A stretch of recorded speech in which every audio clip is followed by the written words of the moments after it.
Ambassador Robert Wood, Ambassador and Deputy Permanent Representative, Alternate Representative for Special Political Affairs to the United Nations. Welcome to Al Arabiya, sir. Thank you, Talal. It's great to be here. Thank you. I'd like to start with the biggest news of the day. A few hours ago, the ICJ, the International Court of Justice, the UN top court and judicial body, has given orders as provisional emergency measures to Israel, supported by 15 or 16 out of 17 judges in the court,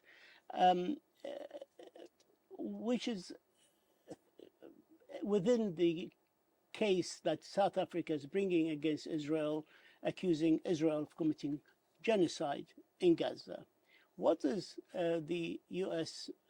government response or reaction to this development? Well, Talal, let me just say that we just saw, I've been tied up in meetings all morning, but I know that the decision was taken by the ICJ. We're reviewing that in Washington, but I don't have anything further to say on it at this point, but we will obviously have more to say. Sometime today? Hopefully. Is the U.S. bound by decisions of the ICJ in accordance with Article 94 of the Charter, the UN Charter, because all member states, including Israel and the United States, are bound by, according to the Charter, an article, and I know how keen and the United States is in implementing the UN Charter. Are you bound by? We are certainly bound by the UN Charter.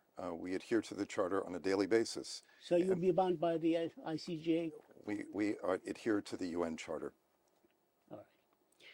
The UN Security Council vote on Gaza ceasefire draft of the 8th of December took place after United Nations Secretary General invoked Article 99 of the UN Charter and to call for a ceasefire in Gaza. Of course, that article says the Secretary General, I'm just reading it, the Secretary General may bring to the attention of the Security Council any matter which, in his opinion, may threaten the maintenance of international peace and security.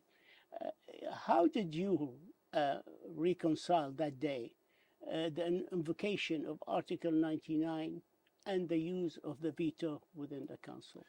Look, Talal, it was a very difficult day. We had been in negotiations trying to reach agreement on a resolution that could gain consensus in the Council. That wasn't possible. I think one of the major problems with this text was that there was a refusal on the part of a number of Security Council members to condemn Hamas for what it did on October 7. And so it was, again, it was a very painful day because we do want to see, we were just really taken, as everybody around the world was, by the humanitarian situation in Gaza. And of course, the attacks that were carried out by Hamas in Israel. So, but we felt it was important that there had to be some kind of mention to the fact that this started by Hamas carrying out these unprovoked attacks on Israel. So what we've been engaged in since that veto of the resolution is to try to do what we can to make a difference on the ground, using our influence with various players in the region. And the situation is still a very tragic one, but we're trying to move forward to, again, lead us through this crisis and get us to some kind of a political horizon. It's going to take time, it's going to take effort, and we have to do what we can as an international community to support those efforts. The United States blocked any resolution that calls for a humanitarian ceasefire in the Gaza war. That led to some in the region and even around the world to raise strong doubt over the U.S. commitments towards human rights and world peace. What would you say to them? Yeah, the U.S. has always been committed to, obviously, peace and to human rights. It's an important platform for the Biden administration, the promotion of human rights and freedoms around the world. So I don't think the world needs to worry about that. The United States is going to continue to push for human rights and freedoms around the world. Everybody can see that life in Gaza is unbearable. Over 26,000 people killed, More than half of them are children and women. Over 63,000 injured. Nearly 1.8 Palestinians living in Gaza are now displaced more than once. Insufficient aid coming in, looming famine, and daily bombardments. When will the US say enough is enough and support a ceasefire resolution to stop the war and the killing of civilians?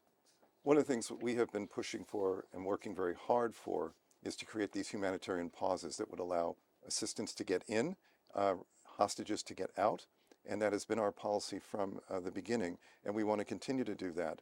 And we've had everyone from the President of the United States on down working very hard every day to try to help facilitate more assistance into Gaza, to make sure that the assistance also gets to the people who need it. We are doing everything we can to try to get the hostages freed.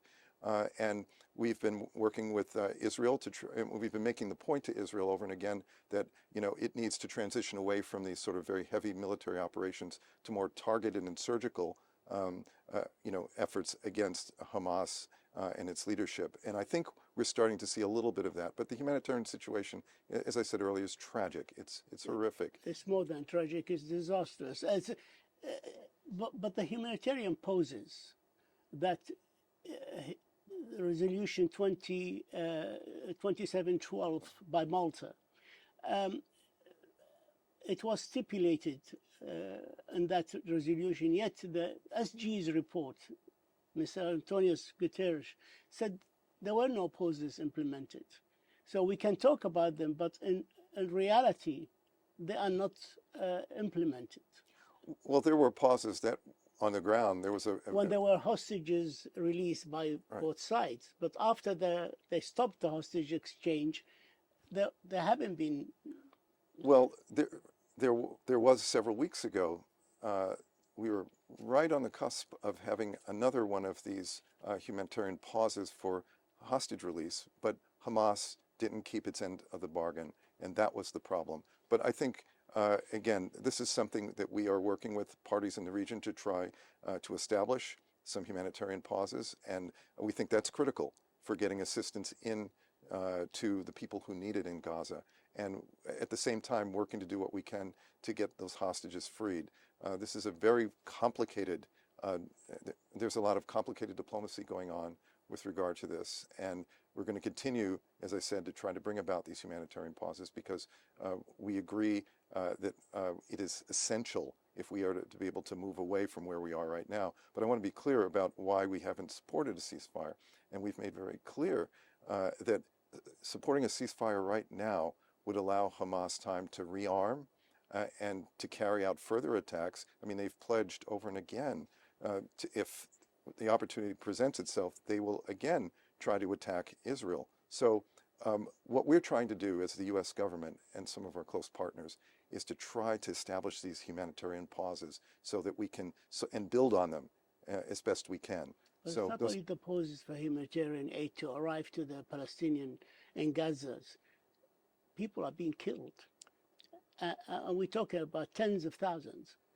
At what cost do you want to stop Hamas? I mean, if you want to win the war against Hamas, win it before you finish all the Palestinian people in Gaza.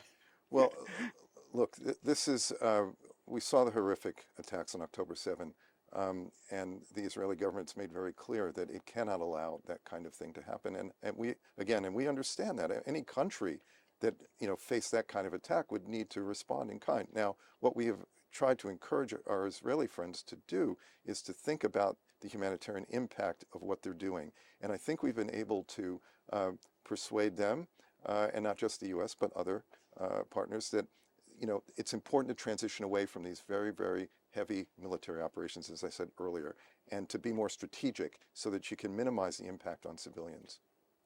Resolution 2720, which was led by the United Arab Emirates through the efforts of Ambassador Lana Nasiba and others, established a position, a senior humanitarian and reconstruction coordinator, namely the seasoned Dutch diplomat Sigrid Kach. Do you feel the Israelis government will facilitate her work that is needed to ensure that humanitarian aid and assistance is effective, it's reaching the people that need it in Gaza, and fully cooperate with her? We certainly expect that Israel will cooperate with her, and we expect that they will do that. It's in everyone's interest for Sigrid Kaag to be able to succeed in her effort. If she succeeds, we all succeed in dealing with this situation. So, and we think it's important for other countries to provide that support. We are fully behind her efforts, and we think she was a good choice, and she's got a lot of work to do, and very difficult work to do, and we need to provide as much support as we can. The U.S. has always advocated for the two-state solutions, but after the Israeli Prime Minister Netanyahu's rejection of the two-state solutions last week, are the U.S. parameters on the two-state solution changing?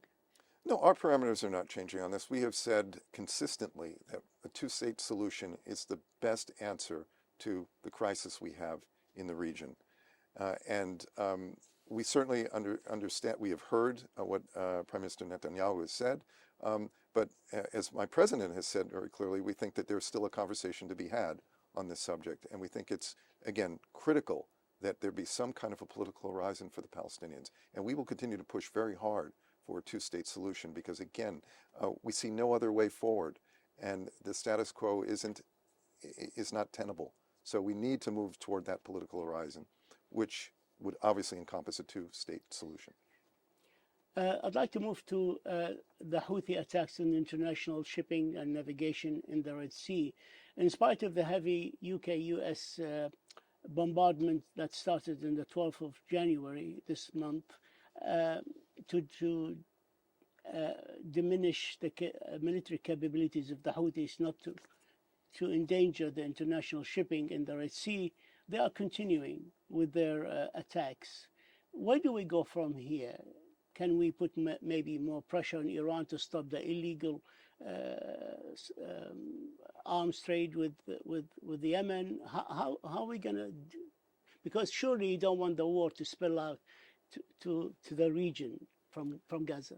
I agree. We do not want this war to spread, but we have to make clear that these types of attacks by the Houthis on commercial shipping and on U.S. ships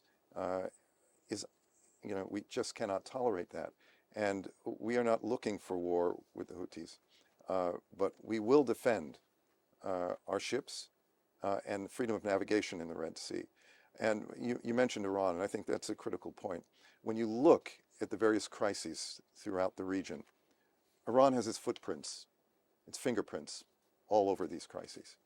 And we've made very clear to Iran directly and through others that you're carrying out these proxy attacks on the U.S., that this type of activity needs to stop, and we will hold Iran accountable for what it's doing.